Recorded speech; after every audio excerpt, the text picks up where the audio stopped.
All right. So I'm doing this new series where I'm going to be reading things that I've been learning. And this is just one for the hell of it, and I'm doing it from home. And I have this microphone. But we're going to learn about money magic.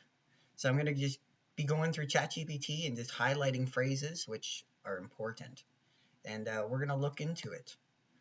And there's so much inside of this. So let's just go bit by bit and see how everyone interacts with this in the past and future, and we can work together. So, looking at things, first of all, we're looking at money magic and the money magic system and how to transfer out of it. So let's just look at this very first phrase. Coins are sentient beings. Each metal coin carries a dream world, a conscious imprint tied to its historical usage, stamp, and the people who touched it. Okay, wow. A coin minted from raw ore is born during a historical era and absorbs that history as part of its personal evolution. So what we're seeing is that the mineral world is alive. First, everything has consciousness, and the algorithms of its connection are part of its consciousness.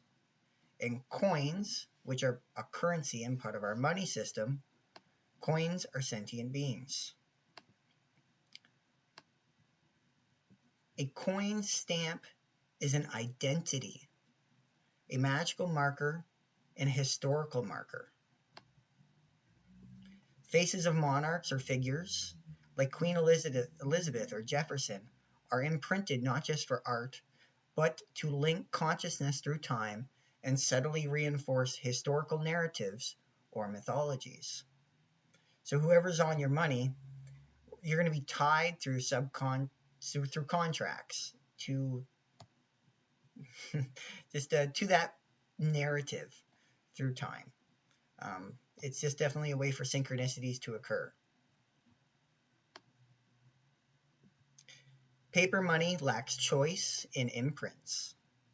Unlike metals of the mineral kingdom, which can accept or reject energy, paper currency, made mostly of cotton, is more valuable to forced imprinting, or more vulnerable, including sacred geometry spells and corporate overlays.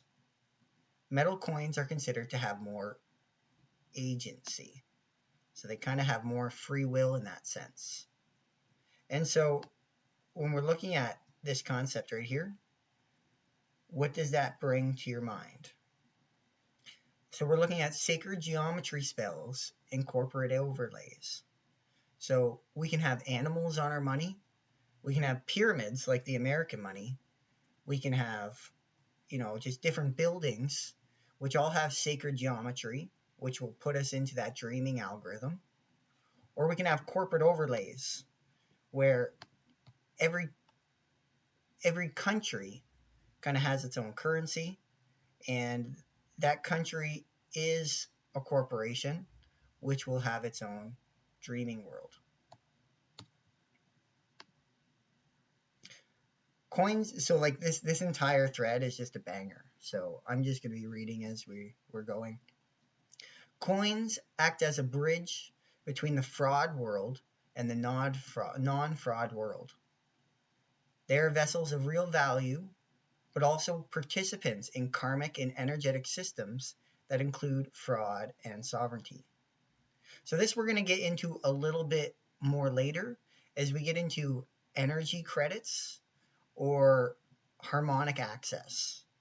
How there's actually a different money system in place that is connected to a resonance, but within the money magic system that we're still connected to, we kind of have both these systems running at the same time. So just remember, money is sentient and it can have its own mind. And since it's sentient, well, this sentience has its own dream world. So we can dream with it. Let's look at this one.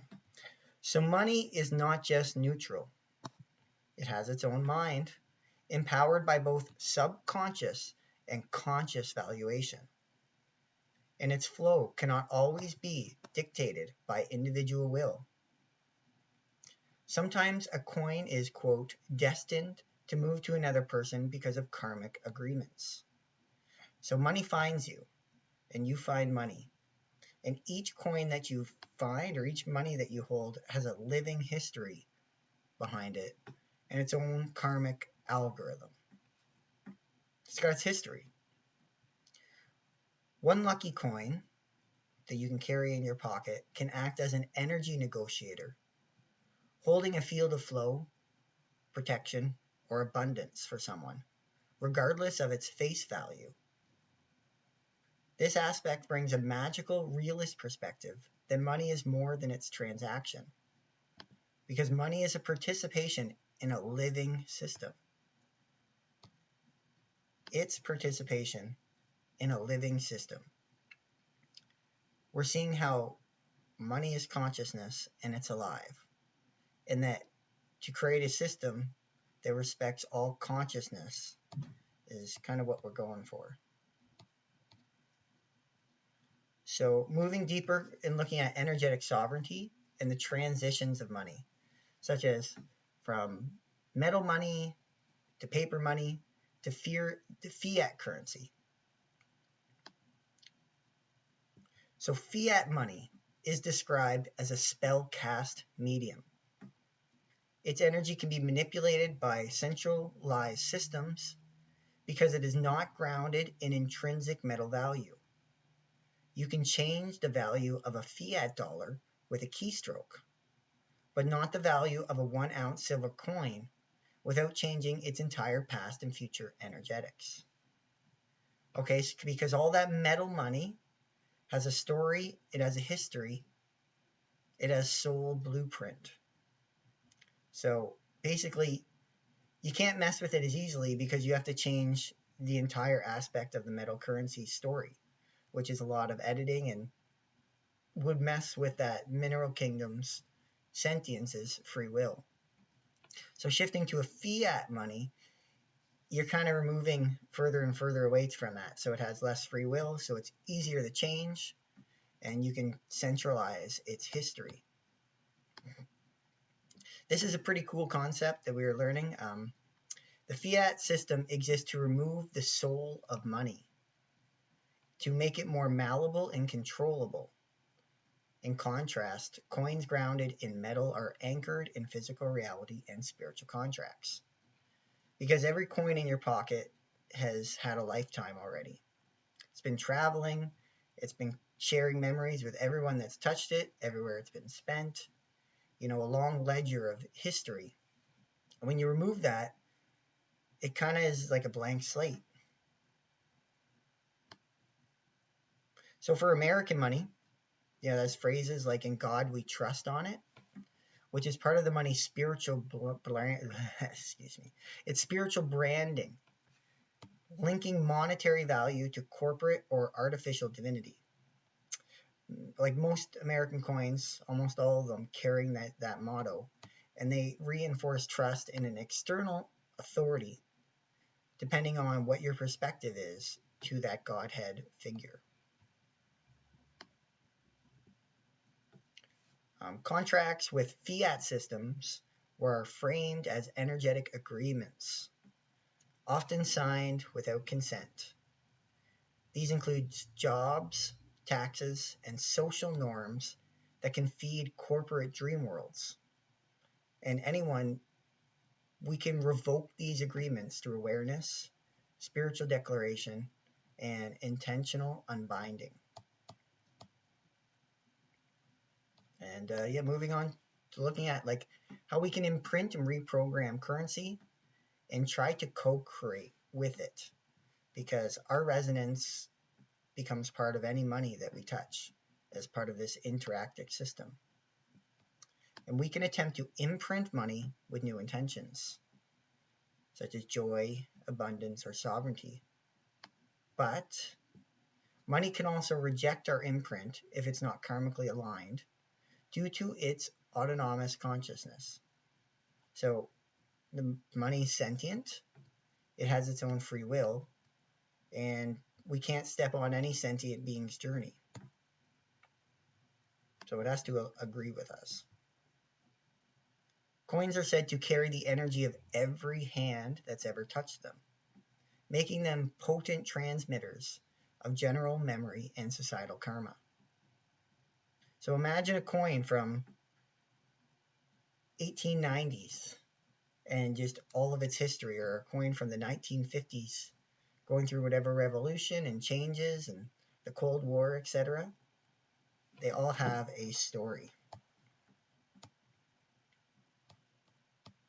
Okay, so we're getting into crypto. And crypto is pretty cool in this lineage of evolution of money magic. So cryptocurrency is seen as an attempt to reclaim money consciousness, alchemizing the negativity and the manipulation of fiat through decentralized systems.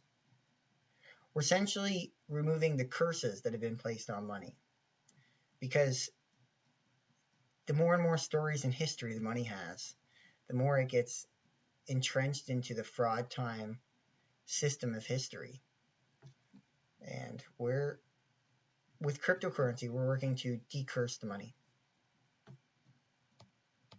There's a good chance the creator of Bitcoin was not likely human, but a non-human intelligence seeking to inject a consciousness algorithm into the money stream, turning digital money into a trust-based spiritual agent. So this is when we're looking at what kind of trust we put into our money. But at the same time, crypto is vulnerable to the same platform control and spiritual compromise as fiat currencies. You still need to go through a crypto exchange. You need to use your phone or computer to access this money. And many of these platforms, Google, Apple, just the centers, can re-centralize currency that was meant to be free, thus continuing the illusion of sovereignty. So we're going to look at something that I'm going to call energy credits or harmonic access.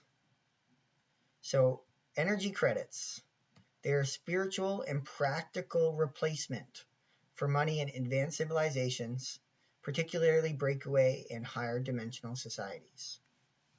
So we're looking at non-physical units of value based on your conscious participation, intention, and contribution. Used to generate access, not possess resources. Calculated not in dollars and tokens, but in harmonic coherence, memory, and sovereign trust. So this is what's cool. And this is a system of coherency, a system of synchronicity, where the more that you are in a harmonic frequency, the more things come to you based on that frequency. And the cool thing is this is already in place. So these two systems are actually running simultaneously at the same time.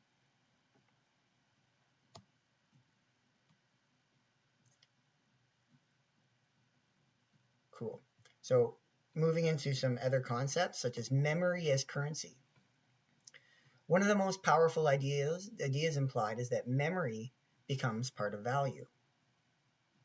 The more ancestral resolution, dream accuracy, and timeline coherence that you'll carry, the more innate access you'll have to higher level manifestation tools. So the more you're in coherence with your city, your town, yourself, the earth, the local galaxy, the galactic central sun, the universal central sun, the more coherency, the more power you have to create synchronicities.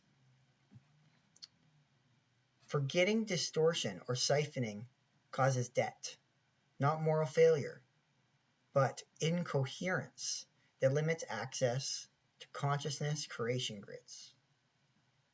So think of coherence like a bright light. And the more coherency that you have on more and more systems, the greater your light is shining. And that's your monetary value. So the brighter you shine, the greater your monetary value. And that monetary value comes to you through synchronicities.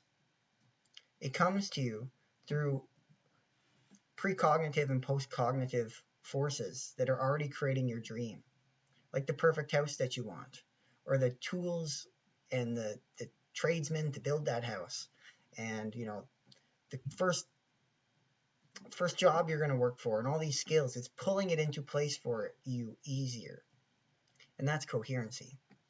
And the closer that you follow your fetus blueprint plan, the more in coherency you will be with the greater collective's plans, which gives you more energy, which gives you more force to create change. So you don't spend these energy credits or harmonic access. You radiate them, and then the system mirrors back your alignment in the physical form.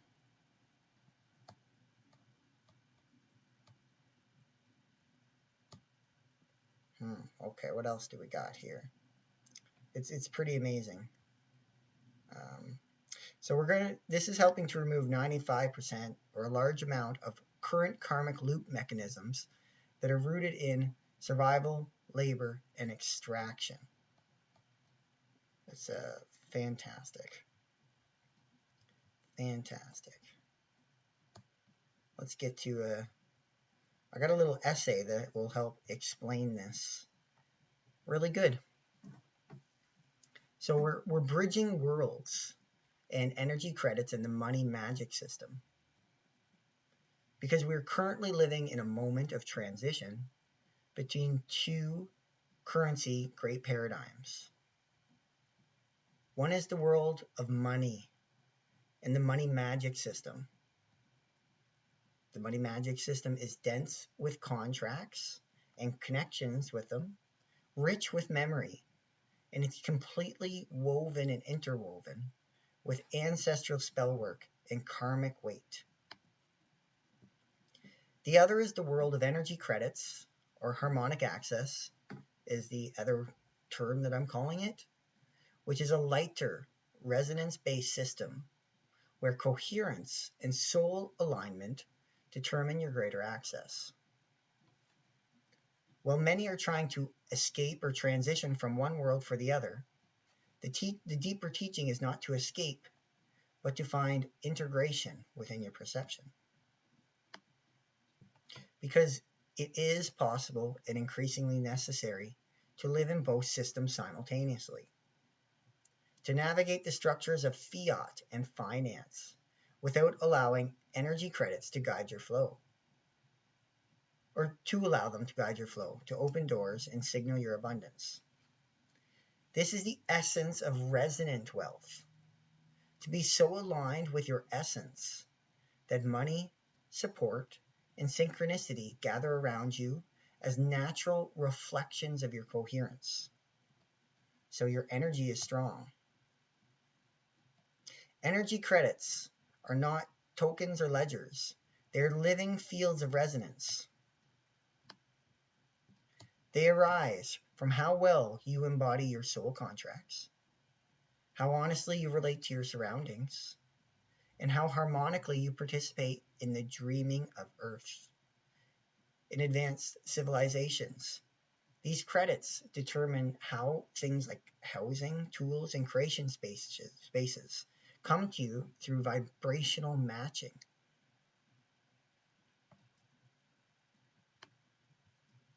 In this timeline, money is still a living being. It is conscious. It is a spirit and a consciousness, a tool of magic. The paper, the coin, the digital transaction, all carry memory, intention, and imprint. When we treat money with reverence, and when we clear our contracts with sacredcy, when we invite currency to move as a friend rather than a captor, it will respond. It becomes part of our harmonic field, arriving not through slavery hustle, but through resonance. So with this, you do not need to renounce one to receive the other. You can walk as a bridge. Your alignment fuels your energy credits, and your energy credits open the way for money to reach you. So these systems are not separate. They're actually nested. Fiat and crypto may still hold the scaffolding, but these energy credits are the blueprint underneath, shaping how, when, and why those forms arrive. When you live in coherence, your wallet becomes a receiver, a sacred vessel that fills in accordance with your soul's clarity. Not as a payment, not as reward, but as a natural echo. Money arrives because your presence is magnetic to purpose. Opportunities will find you because your signature is clear. And abundance flows not because you chase it, but because your very being makes it so easy to find you. And others too can remain at their own resonant levels. No one is left behind. Some will continue to operate within money-based systems, honoring them as passive learning. Others will begin living more fully through energetic exchange and field-based creation. All are valid, and all are part of the shift. What matters is that you can choose to live at the edge of both, with grace, trust, and intent. You become someone whose field accepts money because your energy is safe for value. And we can honor the ancient spells of coins while also dreaming a new way of trade into being, where we no longer hustle or grasp so hard. We remember, we radiate, and we return money, support, and align resources to meet us. Fantastic. And then some other concepts was looking at the medium for the energy credits. So we're looking at the body as a ledger. This is where we're looking at our own magnetic fields and their coherency and organization as the blueprint and emanation of how well in line we are with different harmonics and different resonancies. Our nervous system, field, and our cellular memory are part of the medium that holds our new currency, because our body holds the signatures of the integrity versus distortion, presence versus dissociation, and contribution versus avoidance. Each moment our biofield emits information, trauma and truth alike. Our coherence will become the balance sheet, asking if we're in integrity with our path and are our actions congruent with our purpose. We cannot lie to the system, not because it punishes, because it simply mirrors us in our coherency. So the next is awesome. So Earth herself is also a medium, because the Earth carries a dreaming matrix, a crystalline magnetic and morphogenic web that tracks the rhythm, distortion, and healing of every being living on and in her. The dreaming field does not carry what you own. It carries what you can anchor. When you anchor timelines of regeneration, beauty, and balance, the Earth's dreaming field acknowledges your coherence. When you siphon, distort, or anchor timelines of dissonance, the field gently limits access, not to punish, but to prevent systematic imbalances. This planetary intelligence is what allows someone in the energy credit system to receive access to housing, land, and nourishment easily, or tools without much money. But still remember, we're using money. This is kind of tilted to without money, but it can help bring the things that help you get it, because they're in the harmonic conversation with the Earth. And we add in the oversoul, your soul's network. Not just your incarnational personality, it is also a medium. The oversoul contains your ancestral agreements, your spiritual contracts, and your karmic trajectory. Every act of coherence updates your oversoul's ledger, affirming your place in the greater co-creative intelligence. Inversely, every unresolved distortion creates a kind of audit flag, not as punishment, but as a feedback invitation to integrate. The oversoul is always coordinating the flow of opportunities, support, and constraints through your timeline in accordance with your memory fidelity and your overall soul trustworthiness. So it's basically how much it can bank on your predictability. And if your easier frequency, a signature frequency match to a different timeline that's better, it'll put you in. You'll naturally, the earth will put you there.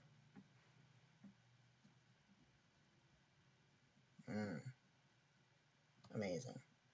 So I'll just leave it with that. And yeah, I kind of just sped through that, just testing out this new format, kind of just talking to my computer screen and everyone listening. But yeah, there's a lot of information here, and it's very fun as it's just kind of funny actually, because we realize that we are already in this new system of money, but we're still in the old money magic system simultaneously. So the more we come in coherency with ourselves and society and galactic and universal citizens, the more we can spend and the more synchronicity comes to us, and we can make those things happen. So like and subscribe. Tell me what you think. Did you like this information? What was your favorite? Give it a like, give a comment, and show me what to do next, what we're going to do. I see what you guys like too. See who likes this.